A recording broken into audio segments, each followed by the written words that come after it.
Maligayang pagbabalik sa Rai Movie Recaps. Narito na naman po tayo para sa isa na namang magandang pelikula na pinamagatang The Protege na napalabas noong 2021.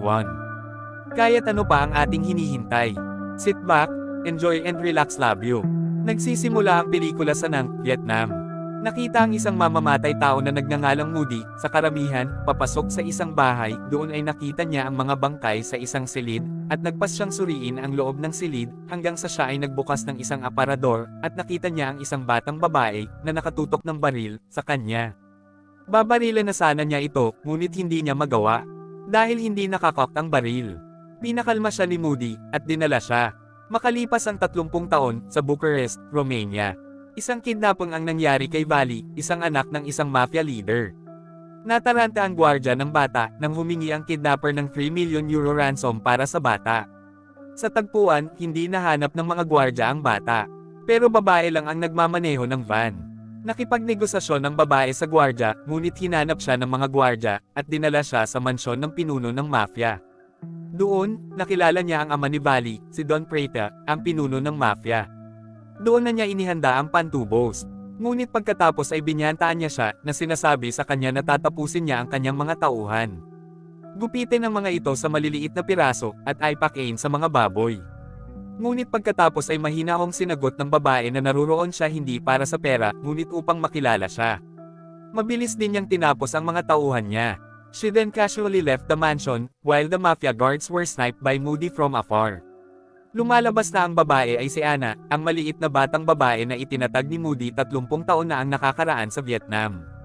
Di nagtagal, huminto sila sa kakahuyan upang tanggapin ang kanilang 7 milyong euro na bayad pagkatapos matapos ang misyon, at iniwan si Vali doon na nakatali pa rin. Pagkatapos maglakbay sa buong mundo bilang mga assassin, nagpasya silang manatili sa London, kung saan binuksan ni Anna ang kanyang sariling tindahan ng libro, at ginugol ni Moody ang kanyang katandaan sa kanyang sariling mansyon. Sa ika-70 kaarawan ni Moody, binigyan siya ni Anna ng 1,958 Gibson Flying V, isang gitara na binigay na niya para hanapin. Di nagtagal, inanyayahan ni Moody si Anna sa kanyang basement, kung saan ipinakita niya kay Anna ang isang sertipiko ng gusali ng kanyang tindahan. Si Aling Moody ay binili bilang isang gantimpala, kung maaari niyang bigyan siya ng isang pabor na makahanap ng isang tao. Nag-plug siya ng flash drive sa kanyang computer, at ipinakita sa kanya ang isang dokumento tungkol kay Lucas Hayes, isang taong hinanap niya mula noong 1998 sa Paris. Siya ay anak ng isang mafia na nagngangalang Edward Hayes, na kanyang pinatay. At gusto niyang tabyusan ang kanyang mga kasalanan, sa pamamagitan ng pag-aalaga kay Lucas.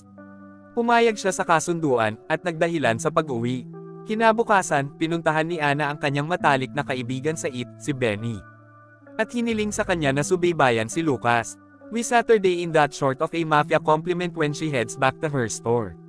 Siya ay may isang lalaking customer na nagngangalang Michael Rembrandt na naghahanap ng isang unang edisyon ng libro, ngunit ito ay lumiliko na ito ay isang panlilinlang lamang niya upang mapalapit kay Anna, na pagkatapos ay ibinigay niya ang kanyang numero at umalis sa tindahan. Sa lalong madaling panahon pagkatapos ay pinuntahan ni Anna si Benny sa parke, kung saan binigyan ni Benny si Anna ng flash drive na may data ni Lucas Hayes.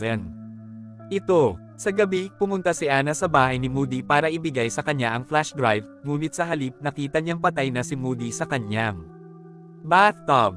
At pumunta kay Benny, ngunit muli, natagpuan niya ang kanyang kaibigan na patay, sa ilalim ng labahan. Nang napagtantong may mali, agad siyang pumunta sa kanyang bookshop para mag-impake. Ngunit pagkatapos ay inatake din siya ng isang tao mula sa labas. Doon niya nilinlang ang mga ito sa paglalaro ng kamatayan, at nagawa niyang tapusin ang mga ito at nakatakas sa eksena. Kinabukasan, pumunta siya sa library para tingnan ang data na ibinigay sa kanya ni Benny. Doon, nalaman niyang dinala si Lucas sa Street Kitria Hospital, noong Hunyo ng 1999. Samantala, si Edward, ang kanyang ama, ay nilitis dahil sa pagbebenta ng mga sandatang kemikal, sa iba't ibang paksayo ng mga rebelde sa Vietnam. At siya ay patay sa isang pag-atake ng bomba sa kotse, na kilala na ginagawa ni Moody, bago nilitis si Edward para sa kanyang krimen. At naiisip ni Anna, na ang pagpatay kay Moody ay may kinalaman sa mga pangyayaring ito. Pagkatapos ay nagpasya siyang subaybayan ng isang taong nagngangalang Jock Ino Folk, ang nagpatuloy sa pagpapatakbo ng negosyo ni Edward. Sa impormasyong iyon, lumipad si Anna sa Danang, Vietnam. Sa umaga, nakakita ng isang club ng motorsiklo na pinamumunuan ng isang lalaki na nagngangalang Billy, na nakasakay sa mga kalye ng Vietnam, kung saan bigla silang nagulat ng isang nakamotorsiklo. Si Ana ay sumakay sa kanilang entourage mula sa kabilang direksyon. Galit na sinundan at nilapitan ang nakamotorsiklo na si Ana pala na dati ring kaibigan ni Billy. Doon, binigay ni Ana kay Billy ang kanyang bisikleta, para makapag-ayos si Billy ng pagpupulong kay Jock Ino bilang kapalit. Sa gabi, nagawa nilang harangan ang sasakyan ni Jock Ino. Pumasok si Ana sa loob ng sasakyan ni Jock Ino at ibinigay ang card nito, telling him to call her, dahil marami siyang itatanong tungkol kay Edward Hayes. Pagkalipas ng ilang araw, nakatanggap si Ana ng tawag mula kay Jock Ino, kung saan niyaya niya si Ana na pumunta sa kanyang opisina. Sa kanyang silid, si Ana ay sinalubong mismo ni Jock Ino, at ang kanyang abogado na nagngangalang Duque. Doon, sinabi ni Jock Ino kay Ana ang tungkol sa business journey nila ni Edward. Pagkatapos ay tinanong niya si Ana kung bakit siya interesado sa isang taong namatay 30 taon na ang nakalilipas. Sinabi sa kanya ni Ana na hindi ito tungkol kay Edward, ngunit tungkol sa anak, si Lucas Hayes sa halip. Nang marinig iyon, biglang lumapit si Duque kay Jock Ino, at binaril ito sa ulo. At tinanong si Ana kung sino talaga siya. Ngunit bigla niyang inatake si Duque, kinuha siya bilang hostage para makalabas, at nagtangkang tumakas. Ngunit sa kasamaang palad, siya ay nabangga ng isang kotse sa labas, at siya ay nakunan. Pagkatapos ay ikinulong siya ni Duque sa isang bilangguan, at tinanong siya tungkol sa kanyang mga motibo. Ngunit nagpumilit siya, at nanatiling tikom ang kanyang bibig. Kahit na lubusang pinahirapan. Hindi nagtagal, nagulat si Ana sa hitsura ni Rembrandt. Doon ay sinabi niya na sila ni Duque ay nagtatrabaho para sa iisang tao, ngunit wala siyang kinalaman sa pagkamatay ng kaibigan ni Ana, at naruroon lamang upang makatiyak na natapos niya ang kanyang trabaho. Sa labas ng kulungan, sinabi niya kay Duque na itigil na ang pagpapahirap kay Ana, at babalik siya pagkatapos niyang gumaling. Ngunit sa lalong madaling panahon pagkatapos ng pag-alis ni Rembrandt, ipinadala ni Duque ang 3 sa kanyang mga tauhan sa halip na patayin si Ana. Ngunit sa kabutihang palad, nagawa niyang talunin silang lahat, at nakatakas sa bilangguan. Pagkatapos ng insidente, dumating si Rembrandt sa eksena, kung saan sinabi niyang hindi tumatakas si Ana at tiyak na babalik para sa kanila. Samantala, si Ana ay nasa bahay ni Billy, kung saan sinabi ni Ana kay Billy ang tungkol sa kanyang pagkabata. Iniligtas, at inalagaan ni Moody, hanggang sa tumanda na siya. Sa pamamagitan nito, determinado si Ana na ibalik ang kanyang kabaitan, at ipinangako sa kanyang sarili na ipaghihiganti ang pagkamatay ni Moody. Kinabukasan, nagbalat kayo si Ana bilang opisyal ng gobyerno, at pumunta sa ampunan na dating kinaroroonan ni Lucas. Doon niya nakilala si Nanay Lucia, ang pinuno ng ampunan, kung saan binigyan niya si Ana Lucas ng mga file, at sinabi sa kanya na minsang umalis si Lucas sa orphanage at muling pumasok na may ibang pagkakakilanlan sa ilalim ng pangalang Christian. Pagkatapos ay dinala ni Nanay Lucia si Ana upang bisitahin si Lucas sa kanyang silid. Ngunit sinabi niya kay Ana na hindi niya ito magagawang makipag-usap sa kanya dahil siya ay bulag, bingi at pipi mula noong siya ay 6 na taong gulang. Sa kanyang pagbabalik, nakatanggap si Ana ng tawag mula kay Rembrandt na humihiling sa kanya na pumunta sa isang hapunan at sinabi niya sa kanya na maaari niyang ibigay sa kanya ang impormasyong hinahanap niya. Sa gabi, sa kanilang hapunan, itinutok ni Ana ang isang baril sa ilalim ng mesa at tinanong siya tungkol sa lahat ng kanyang nalalaman. Pero doon, itinutok din ni Rembrandt ang baril sa kanya, hanggang sa huli ay nagpasya silang hindi na ituloy ang kanilang laban sa oras na iyon. Tinutukan mo ako ng baril at saka mo ako hihiga sa kama. Mamamatay ka, para sa isang magandang gabi.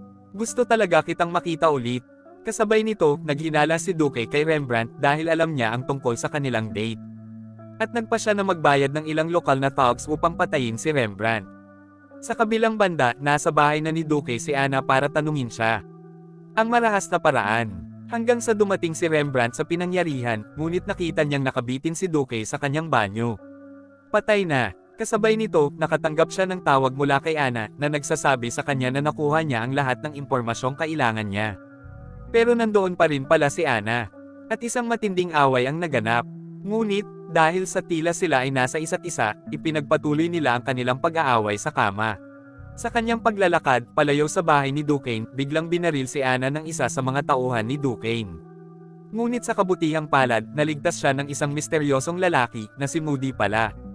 Nang makita iyon, nagulat si Ana, at agad siyang niyakap.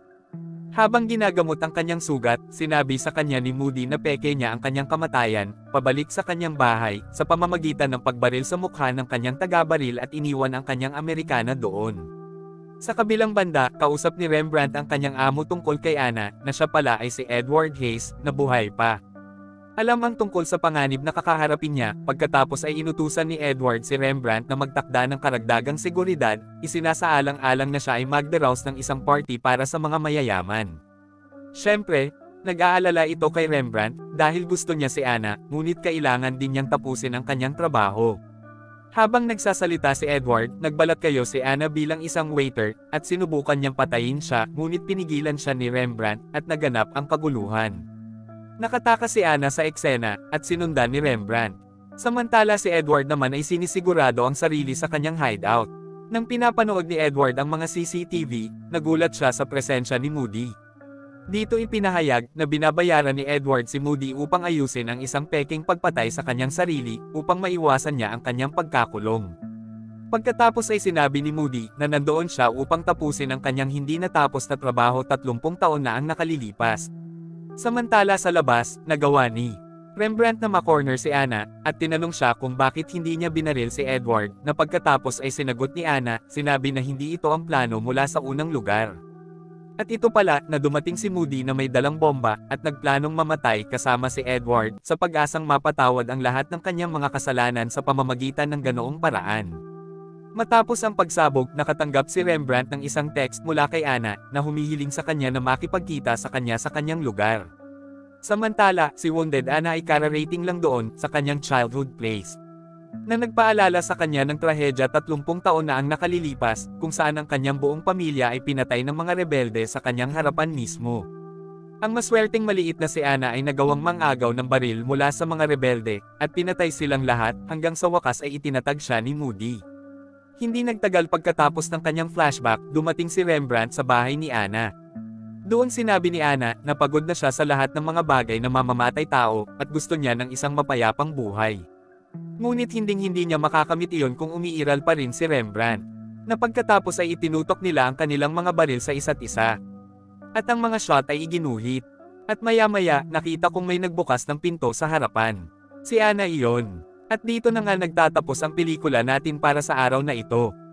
Maraming salamat sa panunood.